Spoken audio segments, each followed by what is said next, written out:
Hello दोस्तों, इस video के अंदर हम आगे के एमसीक्यूज़ करेंगे आर्बिट्रेशन एंड कंसिलिएशन एक्ट के। इससे पहले हमने 47 एमसीक्यूज़ किए थे और यहाँ पे हम आगे के 50 to 60 एमसीक्यूज़ करेंगे। और हमारी इतने एमसीक्यूज़ अगर हम आर्बिट्रेशन एंड कंसिलिएशन के कर लेते हैं तो इतने एनफ होते हैं। आप अपना जो प्री का एग्ज़ाम है वो दे सकते हैं अगर आप इन एमसीक्यूज़ को बार बार रिवाइज़ करते हैं तो हम स्टार्ट करते हैं एमसीक्यूज़ को। आप वीडियो को लाइक ज़रूर कीजिएगा और चैनल को सब्सक्राइब ज़रूर कीजिएगा। और अगर आप जुडिशरी की प्रिपरेशन कर रहे हो तो आप मुझे इंस्टाग्राम के ऊपर मैसेज कर सकते हो @kushangm पे। ठीक है, अब हम आते हैं इन क्वेश्चन के ऊपर। आप मेरे आंसर देने से पहले कोशिश कीजिएगा कि खुद आप इन क्वेश्चंस का आंसर दीजिए, और अगर नहीं दे पाते तो बार बार इनको रिवाइज कीजिए। जब आंसर देख लेते हैं, वीडियो को देख लेते हैं, तो उसके बाद दोबारा से कोशिश कीजिए वीडियो को देख के कि आप उन आंसर्स के जवाब खुद दे पाएँ। अगर ये प्रैक्टिस करोगे तो आप आराम से कोई भी एंट्रेंस टेस्ट जहाँ पे भी आर्बिट्रेशन आ रहा है वो एंट्रेंस टेस्ट इजीली आप क्लियर कर पाओगे, क्योंकि हमने आर्बिट्रेशन एंड कंसिलिएशन एक्ट के ऊपर एक स्पेसिफिक वीडियो भी बना रखी है जिसके अंदर हमने विदिन 1 आवर हमने पूरा आर्बिट्रेशन कर रखा है। और बाकी आप स्पेसिफिकली सिंगल वीडियोज़ देखना चाहते हैं तो वो भी कर रखे हैं, वो भी आप देख सकते हो। अब section 12 of arbitration and conciliation act deal with, तो अगर आप सेक्शन 12 को देखोगे इस एक्ट के, तो वो किस चीज़ के साथ डील करता है कि क्या ग्राउंड्स होते हैं आर्बिट्रेटर को चैलेंज करने के, वो दिए गए हैं सेक्शन 12 में। तो इसका ऑप्शन बी ठीक है। Section 12 subsection 3 provide the ground for challenging to the arbitrator when, तो अगर 12(3) को देखोगे तो उसके अंदर क्या ग्राउंड दिया गया है जिसके बेसिस पे आप चैलेंज कर सकते हो आर्बिट्रेटर को। ही इज़ नॉट इंडिपेंडेंट और impartial, he is a foreign national, तो इसका ए और बी दोनों ही ठीक है, तो इसका ऑप्शन डी ठीक है। Under section 11 of arbitration conciliation act N arbitrator can be, अगर आप सेक्शन 11 के ऊपर जाओगे तो जो आर्बिट्रेटर होता है can be a person of any nationality, किसी भी नेशनलिटी का हो सकता है, आप जरूरी नहीं है कि वो सेम कंट्री का हो। Section 13 of arbitration and conciliation act lays down, अब सेक्शन 13 के अंदर क्या दे रखा है, सेक्शन 13 में हमें दे रखा है कि क्या प्रोसीजर होता है आर्बिट्रेशन को चैलेंज करने का, तो इसका ऑप्शन बी ठीक है, the procedure for challenging an arbitration. फिर 52 पूछता है the mandate of an arbitrator shall terminate, जो बात कही है, जो अवार्ड दिया है आर्बिट्रेटर ने, वो टर्मिनेट हो जाएगा कब, जब when he withdraws from his office for any reason, ये ऑप्शन ठीक है। फिर उसके बाद when he becomes de jure और de facto unable to act with undue delay, ये भी ठीक है। When the parties have agreed to terminate arbitrator, तो तीनों ही ठीक है, ऑप्शन डी ठीक है, ऑल ऑफ द अबव। फिर पूछ रहा है when the mandate of the arbitrator terminate, तो एक आर्बिट्रेटर का जो मैंडेट होता है कब टर्मिनेट हो जाता है, यही बात उसने उसमें भी पूछी थी। अब यहाँ पे अलग ऑप्शंस दे रहा है, ये इन ऑप्शंस में से कौन सा ऑप्शन ठीक है। तो अगर इनके अंदर देखें तो no other arbitrator shall be appointed, ये ठीक नहीं है। Substituted arbitrator shall be appointed, तो ऑप्शन बी ठीक है। फिर the party applying for the enforcement of a foreign award shall produce before the court, अगर किसी फॉरेन अवार्ड को एनफोर्स करा रहे हैं तो जो पार्टीज़ हैं उनको कोर्ट के सामने क्या प्रोड्यूस करना होगा, ओरिजिनल अवार्ड, ऑप्शन ए ठीक है। ओरिजिनल एग्रीमेंट फॉर आर्बिट्रेशन, ये भी ठीक है। सच एविडेंस एज में बी नेसेसरी टू प्रूव, तो ऑप्शन डी ठीक है, इसका सभी ऑप्शंस ठीक है। फिर आता है कि द आर्बिट्रल ट्रिब्यूनल में, तो आर्बिट्रल ट्रिब्यूनल क्या कर सकती है, appoint 1 or more experts to report to it on specific issues to the determined by itself, तो ऑप्शन ए ठीक है। फिर the provisions which provides for mutual settlement of dispute by parties before the arbitral tribunal is laid down under, कौन से section के अंदर दिया गया, ये हमें सेक्शन 30 में दिया गया, ऑप्शन बी ठीक है। The arbitral tribunal may by order terminate the arbitral proceeding when, तो आर्बिट्रल ट्रिब्यूनल जो है वो ऑर्डर के थ्रू टर्मिनेट कर सकता है प्रोसीडिंग को कब, जब व्हेन द पार्टीज है म्यूचुअली एग्रीड, ये ठीक है। When the claimant withdraws is disputed, उसने अपना क्लेम विड्रॉ कर लिया, ठीक है। When the arbitral tribunal think it is impossible to continue proceeding, तो ऑप्शन डी ठीक है, सारी ऑप्शन ठीक है इसमें। The expression cost under section 31 means reasonable cost relating to, जो हम कॉस्ट वर्ड पढ़ते हैं सेक्शन 31 के अंदर, वो किस चीज़ से रिलेटेड होता है, fees and expenses of the arbitrators, ठीक है। Administration fees of the institution supervising the arbitration, तो ये दोनों ही ठीक है, इसका ऑप्शन इसने बी लिख दिया और डी है वहाँ पे, तो both A and B are right. फिर under section 32 the principle res judicata is applicable to, res judicata principle आपको पता है क्या होता है, तो रेस जुडिकाटा प्रिंसिपल एप्लीकेबल होता है a case having reference to an arbitral tribunal, ठीक है, suit in a court of law, तो ऑप्शन डी ठीक है, दो ओनली ए एंड बी, ठीक है, इंट्रीम अवार्ड पे नहीं होता। Section 34 act is analogous to section 34 1996 का, कौन से, वो जो 1940 एक्ट है उसके किस सेक्शन के साथ एनालॉगस है, जब आपने वीडियो देखी होगी तो वहाँ पे मैंने आपको पुराने एक्ट के भी साथ साथ सेक्शन बताया था कि इसके साथ ये एनालॉगस है, तो ये पूछता है इसलिए यहाँ पे मैंने आपको बताया था, तो ये सेक्शन 30 के साथ एनालॉगस है 1940 एक्ट के। फिर the provisions of setting aside the arbitral award is laid down under, तो जो setting aside of arbitral award है ये कौन से सेक्शन के अंदर दिया गया है? 32, 36, 34 या नन ऑफ द, तो 34 में दिया, ऑप्शन सी ठीक है।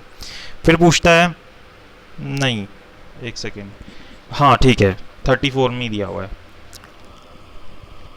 ठीक है। फिर आर्बिट्रल अवार्ड में भी set aside by the court if, तो आर्बिट्रल अवार्ड जो है कोर्ट के द्वारा सेट असाइड किया जा सकता है कब? If the arbitral award is in conflict with the public policy of India, ठीक है। The subject matter of the dispute is not capable of settlement, तो दोनों ही ठीक है, तो both A and B are correct, option D ठीक है। An application for setting aside an arbitral award must be made by the party after receiving the award within, तो कितने महीने के अंदर अंदर ये एप्लीकेशन लगानी होती है सेटिंग असाइड की? विद इन 3 मंथ्स के अंदर लगानी होती है, ऑप्शन ए ठीक है। The delay in making application for setting aside the arbitral award under section 34, अगर कोई डिले होता है ये जो सेक्शन 34 के अंदर, तो उससे क्या होगा?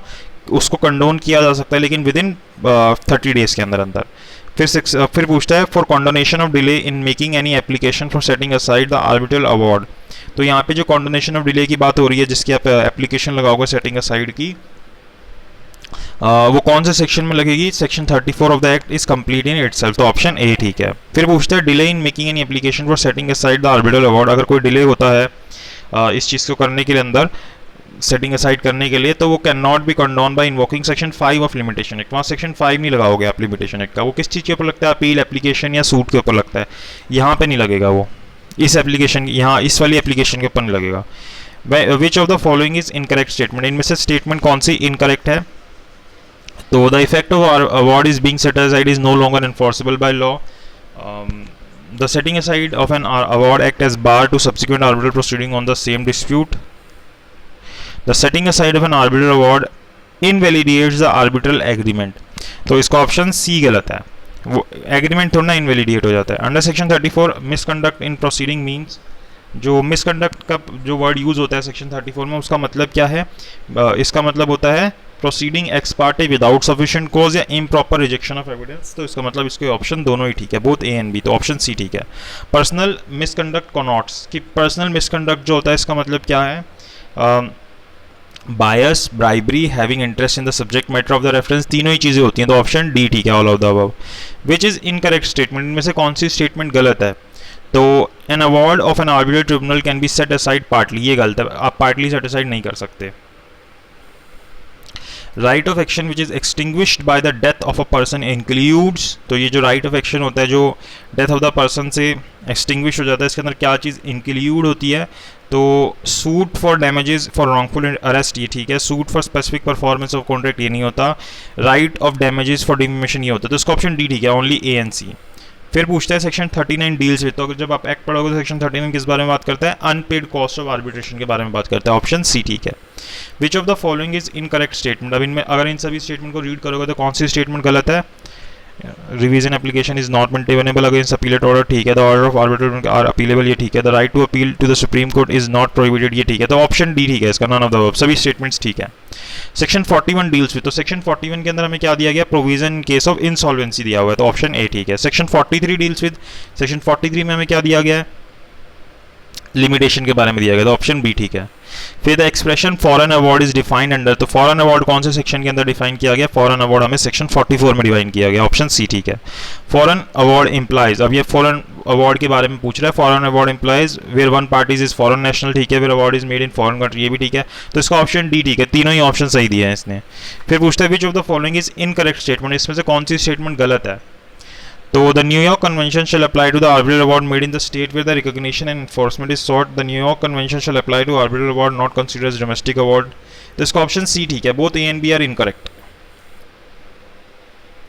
Foreign award under section 44 means, foreign award का मतलब क्या है जो सेक्शन 44 में दिया है हमें? That the award must have been made on or after 11 day of October 1960, option A ठीक है। The enforcement of foreign award may be refuse if, तो जो इन्फोर्समेंट होती है फॉरेन अवार्ड की वो कब रिफ्यूज कराई जा सकती है? हमने पहले भी देखा था, जब ये जितने भी ऑप्शन है कि the party against whom the award is invoked was not given proper notice, enforcement of award जो पब्लिक पॉलिसी के अगेंस्ट है, तो इसका ऑप्शन डी ठीक है। Section 48 lays down the provisions of, अब सेक्शन 48 के अंदर क्या दिया गया है हमें, conditions for enforcement of foreign award, तो ऑप्शन डी ठीक है। Under section 48 contrary to the public policy of India कॉनॉट्स, जब ये वर्ड यूज होता है contrary to the public policy of India, इसका मतलब क्या है, अगर हम इन सभी ऑप्शन को पढ़ें तो interest of India, justice and morality, fundamental policy of Indian law, तो सभी ठीक है, तो all of the above, D option ठीक है। Section 53 talks about the arbitration agreement, section 53 किस बारे में बात करता है, आर्बिट्रेशन एग्रीमेंट में किस सेंस के अंदर वो बात करता है, इन सिंप्लिसिटर में बात करता है, तो ऑप्शन सी ठीक है। विच of the following is incorrect statement, इसमें से कौन सी स्टेटमेंट गलत है, अगर आप सभी स्टेटमेंट को पढ़ोगे तो ऑप्शन बी ठीक है इसका। Like arbitration prior agreement in writing is required in conciliation, conciliation proceeding are incorporated under, अब कंसिलिएशन प्रोसीडिंग कौन से सेक्शन में आती है, कंसिलिएशन प्रोसीडिंग आती है सेक्शन 61 टू 81 में पार्ट 3 ऑफ द एक्ट के, तो ऑप्शन ए ठीक है। विच of the following is incorrect statement, अगर इन सभी स्टेटमेंट को आप पढ़ते हो तो इनमें से कौन सी स्टेटमेंट गलत है, तो इसमें से सी ऑप्शन गलत है, conciliation applies to contractual disputes only. Which one of the following is incorrect statement, अब इन सब स्टेटमेंट्स को अगर आप एक बार रीड करो तो कौन सी स्टेटमेंट गलत है इनमें से, the party comes to settlement only when the award is made by the conciliator, option C ठीक है इसका। द कंसिलिएशन प्रोसीडिंग्स, अब यहाँ पे कंसिलिएशन प्रोसीडिंग के बारे में पूछ रहा है, तो इसका ऑप्शन डी ठीक है, cannot be used as evidence in any arbitral और जुडिशियल प्रोसीडिंग। कंसिलिएशन प्रोसीडिंग्स, फिर से कंसिलिएशन प्रोसीडिंग्स का पूछ रहा है, can be terminated by written declaration by party to the other party, option C ठीक है। कंसिलिएशन प्रोसीडिंग शेल कमेंस, अभी कंसिलिएशन प्रोसीडिंग कब कमेंस होती है, when the written invitation to conciliation is made to other party, option B ठीक है। In conciliation, जो conciliation होता है उसमें the parties come to settlement without making of any award by the conciliator, वो अवार्ड नहीं करता कोई भी, ठीक है, सेटलमेंट एग्रीमेंट होता है, तो ऑप्शन बी ठीक है इसका। The provisions of appointment of the conciliator is laid down, अब कंसिलिएटर को अपॉइंट करने के प्रोविजन कौन से सेक्शन के अंदर है, सेक्शन 64 में, ऑप्शन ए ठीक है। Section 64 which provide for the procedure for appointment of the conciliator is enacted on the basis of, अभी कौन से आर्टिकल के बेसिस पे एनेक्ट किया गया जो सेक्शन 64 है हमारा, जिसके अंदर हम अपॉइंट करते हैं कंसिलिएटर को, article 4 of UNCITRAL conciliation rules, ठीक है, ये इंटरनेशनल जो लेवल पे जो यूनाइटेड नेशन ऑर्गेनाइजेशन है उसकी ये, उसी के बेसिस पे, उसके आर्टिकल 4 के बेसिस पे हमने ये बना रखा है। विच of the following is incorrect statement, अब अगर आप इन चारों स्टेटमेंट को पढ़ते हो तो कौन सी स्टेटमेंट गलत है इनमें से, इसका ऑप्शन बी ठीक है। The conciliator can make proposal for settlement but it has to be accompanied by the statement of reason, क्यों ये इनकरेक्ट स्टेटमेंट है। The conciliator is required to be bound by, जो कंसिलिएटर है किस चीज से बाउंड होगा, प्रिंसिपल्स ऑफ नेचुरल जस्टिस से, ऑप्शन ए ठीक है। The conciliation proceeding shall be terminated, अब इन चारों को अगर आप पढ़ते हो तो कब, किस केस के अंदर हमारी कंसिलिएशन जो प्रोसीडिंग होती है वो टर्मिनेट हो जाती है, तो इसके ऑप्शन तीनों ही ठीक है, तो ऑप्शन डी ठीक है, all of the above. Termination of conciliation proceeding are laid down under, अब कौन से सेक्शन में हमें दिया गया किस तरीके से टर्मिनेट होगी कंसिलिएशन की प्रोसीडिंग, ये हमें सेक्शन 76 में दिया है, ऑप्शन ए ठीक है। Section 73 lays down provision for, section 73 में हमें क्या दिया गया है, सेक्शन 73 के अंदर हमें सेटलमेंट एग्रीमेंट के बारे में दिया गया, ऑप्शन डी ठीक है। After the settlement agreement is reach between the parties for to conciliation, अब जब उनके बीच में सेटलमेंट एग्रीमेंट हो जाता है उसके बाद क्या होता है, the conciliator shall authenticate the settlement agreement and furnish a copy thereof, तो इसका ऑप्शन बी ठीक है। फिर पूछ रहे हैं section 81 of the act Lay's down the provisions for, section 81 में हमें क्या दिया गया है, admissibility of evidence in other proceedings, option A ठीक है। The evidence which is inadmissible under the section 81 is, अब कौन से इनएडमिसिबल होते हैं एविडेंस सेक्शन 81 के हिसाब से, तो ये जितने भी दिए गए हैं ये सभी के सभी इनएडमिसिबल होते हैं, तो all of the above, option D ठीक है। अब सेक्शन 63 के अंदर हमें क्या दिया गया, सेक्शन 63 में हमें नंबर ऑफ कंसिलिएटर्स के बारे में बताता है, तो ऑप्शन ए ठीक है। द टर्म फेयरनेस एम्बॉडीज, जो फेयरनेस वर्ड है इसका मतलब क्या होता है, जो ये जो फेयरनेस वर्ड यूज होता है कि कंसेप्ट ऑफ इक्वालिटी के बारे में बात करते हैं, तो ऑप्शन बी ठीक है। Part 4 of the act deals with, जो सबसे आखिरी पार्ट है पार्ट 4, वो किस बारे में डील करता है, वो सप्लीमेंट्री प्रोविजंस के बारे में डील करता है, ऑप्शन सी ठीक है। The principle of corporation is laid down under, कौन से सेक्शन के अंदर हमें प्रिंसिपल ऑफ कॉपरेशन के बारे में बताया गया है, वो सेक्शन 71 में बताया गया, तो ऑप्शन ए ठीक है। विच of the following is incorrect statement, आप चारों स्टेटमेंट को अच्छे से पढ़िए और फिर बताइए कि कौन सी स्टेटमेंट इनकरेक्ट है। इसका ऑप्शन सी ठीक है। Under section 40 the legal representative are bound by the award if death occurs during the course of proceeding but after the death a new arbitrator has to be appointed, option C ठीक है, ये incorrect statement है। फिर पूछता है section 30 of the act laid down the provisions for, section 30 में क्या दिया गया है, mutual settlement of dispute by parties before arbitral tribunal, option A ठीक है। Return arbitration agreement is authentic if it is contained in, अगर आप सभी ऑप्शंस को पढ़ते हो तो आपको कौन सा ऑप्शन ठीक लग रहा है इनमें से? इसका ऑप्शन डी ठीक है, all the options are correct. The mandate of the arbitrator shall terminate if, तो मैंडेट जो है आर्बिट्रेटर का टर्मिनेट हो जाएगा if he becomes de jure और डी फैक्टो अनेबल, और he withdraws from his office, तो ऑप्शन सी ठीक है, both A and B are correct. The arbitral tribunal shall issue an order for termination of the arbitral proceeding where, कब वो ऐसा करेगा? जब ये तीनों ही चीजें होती हैं, इनमें से कोई भी चीज होती है, तो ऑप्शन डी ठीक है। An appeal shall lie from which of the following orders to the court authorized by the law to hear appeals from original decree of the court passing the order, इसका option D ठीक है, both A and B are correct. The party applying for enforcement of the foreign award shall at any time of the application produce before the court, इसका option D ठीक है। ये सारी जितनी भी बातें बोली हैं सभी ठीक है। The party applying for the enforcement of a foreign award shall at the time of application procedure produce before the court, ये तीनों ऑप्शंस पढ़िए। द ओरिजिनल अवार्ड और copy thereof duly authenticated evidence proving that the award has become final, such evidence as may be necessary to prove, तो इसके option D ठीक है। आप pause करके भी रीड कर सकते हैं। फिर पूछता है the arbitrator in respect of escalation cost, escalation cost क्या होती है? जो हम लगा देते हैं कि अगर फ्यूचर में कॉस्ट बढ़ी तो हम भी उतनी कॉस्ट बढ़ा देंगे, तो इसके रिगार्डिंग में पूछ रहा है कि the arbitrator in respect of escalation cost has jurisdiction to proceed inherently, उसके पास इसकी पावर होती है कि उसके रिगार्डिंग वो बात कर सकता है। 115 के अंदर पूछता है if one party of Indian company and another American company and the dispute arise out of legal relationship under contract enter between them then such dispute falls, एक इंडियन कंपनी एक अमेरिकन कंपनी उनके बीच में dispute होता है, तो फिर वो किस तरीके से लाया करेगा? Under international commercial arbitration within the meaning of section 2F of arbitration and conciliation act 1996। फिर inability for lawyers to attend arbitral sitting due to illness is ground, अगर इस तरीके की कोई इलनेस होती है तो ये ग्राउंड बन जाता है for setting aside the award, option A ठीक है। फिर inability of counsel to appear due to illness before arbitrator is ground covered, कौन से सेक्शन में दिया गया है? ये दिया गया है सेक्शन 34 सबसेक्शन 2 के अंदर, तो ऑप्शन बी ठीक है। फिर before the enactment of arbitration and conciliation act 1996 से पहले कौन सा एक्ट था जो कि आर्बिट्रेशन प्रोसीजर के ऊपर एप्लीकेबल होता है, जिसके बारे में बार बार बात करते हैं? 1940 का एक्ट था, तो arbitration act 1940। The arbitration and conciliation act 2015 came into force, जो अमेंडमेंट हुई थी 2015 में, कब से फोर्स के अंदर आई थी? तो ये फोर्स के अंदर आई थी 23 अक्टूबर 2015 से, ऑप्शन ए ठीक है। Under the arbitration and conciliation act 1996 court means in the case of arbitration other than the international commercial arbitration, तो यहाँ पे कोर्ट का मतलब क्या होता है?